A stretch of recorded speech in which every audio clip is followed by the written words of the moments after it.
The heart of European civilization is beating strong again. Paris is free. 4 years of courage and hope have been answered, and a flood tide of jubilation has burst forth. The people of Paris, always great performers in history's drama, rose to meet their liberators. Once more, France held high her head. Unswerving victory marched proudly along the Champs-Élysées.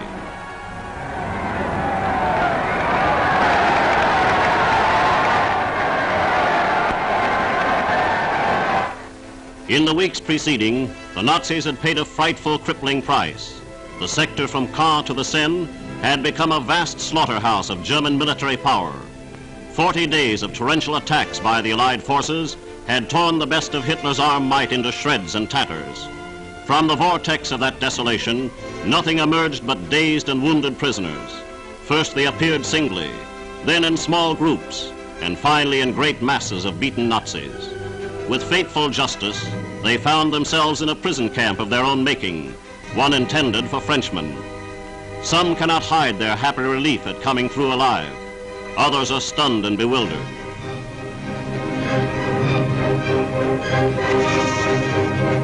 A 13-year-old boy has been a slave to the Nazis since they killed his parents in the Ukraine. Many of these men have not seen food for days. Meanwhile, the British clean up the town of Lisieux. It is a house-by-house and street-by-street assignment.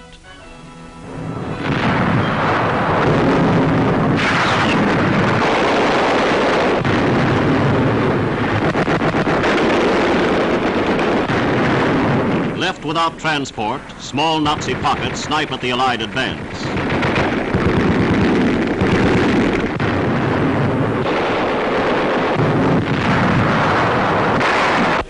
Great honor goes to the people of Chartres, who made of their town a key center of resistance. At 19, this brave and beautiful girl is a veteran of partisan fighting. General Charles de Gaulle stopped here on his way to Paris. It was from this chateau, 25 miles from the capital, that de Gaulle directed the French armored divisions.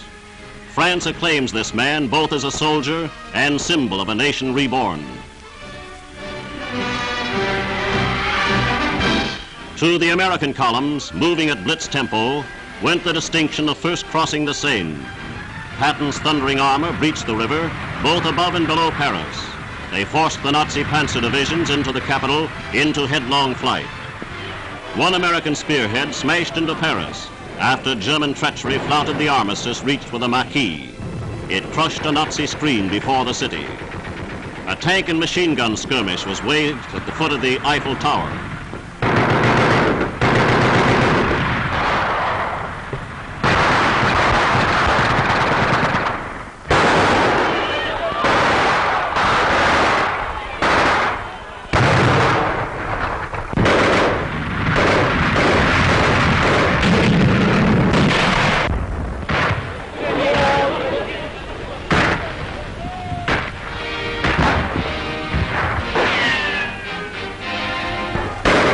The toll of Nazi prisoners mounted as the liberating forces attacked the German headquarters at the Chamber of Deputies.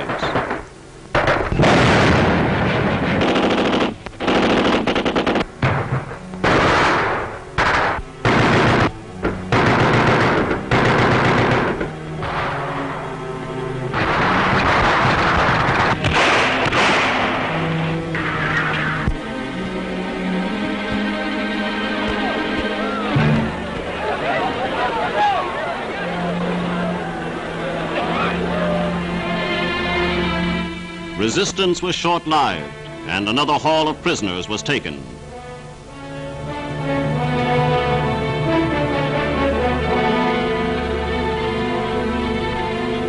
Liberation has come at long last, and not even the bullets of snipers could mar this ecstasy of freedom.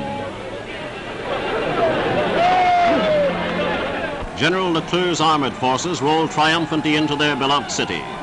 Many of these men have carried on the struggle since 1940. For 4 long years they dreamed of this day.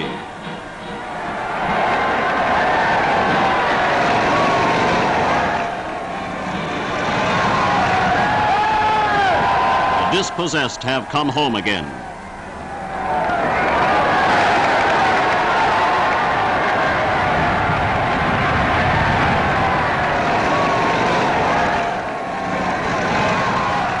although present unofficially, it was fitting that these Tommies found their way into the city.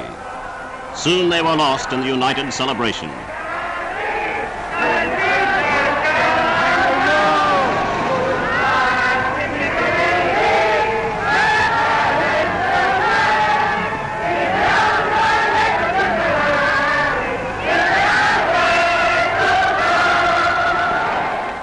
The spotlight fell brilliantly on General de Gaulle the moment he set foot in Paris. With his presence, Parisian joy was replete.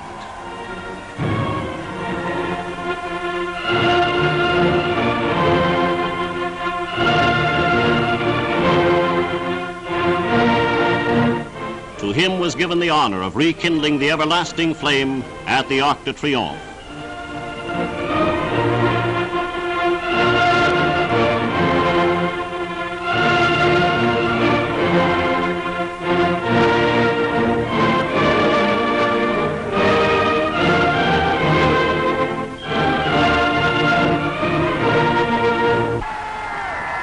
Four years ago, de Gaulle was distinguished only as an efficient officer, a soldier who knew the art of tank warfare. His were the only French armored units who beat the German panzer divisions in the battles of 1940.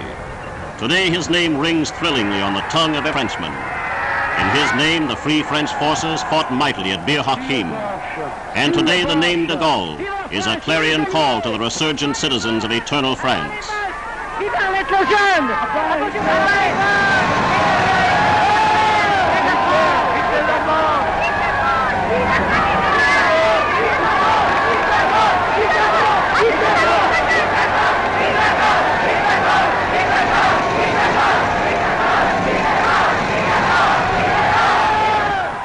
The largest square in the world, the Place de la Concorde, swells with its largest audience to greet this leader.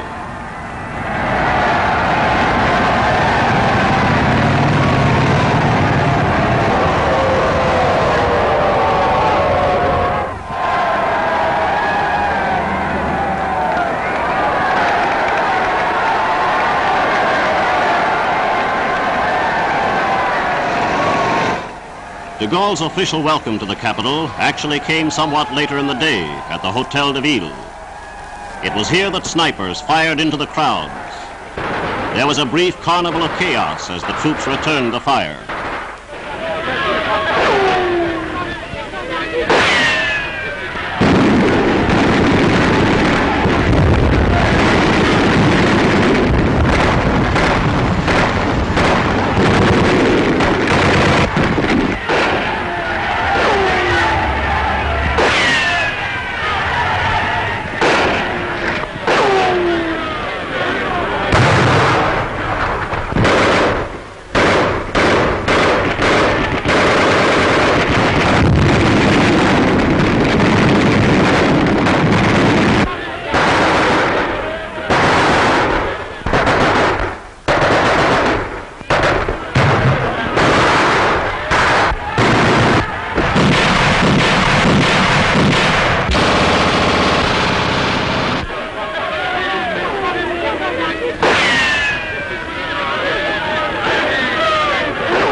This incident only served to increase the fervor of the people and sharpen their cry for liberty.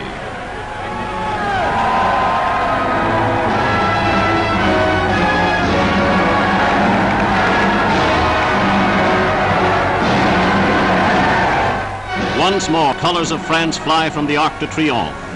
The week that saw Paris liberated was the brightest to date for the Allies, the blackest for the forces of Nazi tyranny. Like renascent France, all of Europe will soon march into the bright light of liberty and freedom.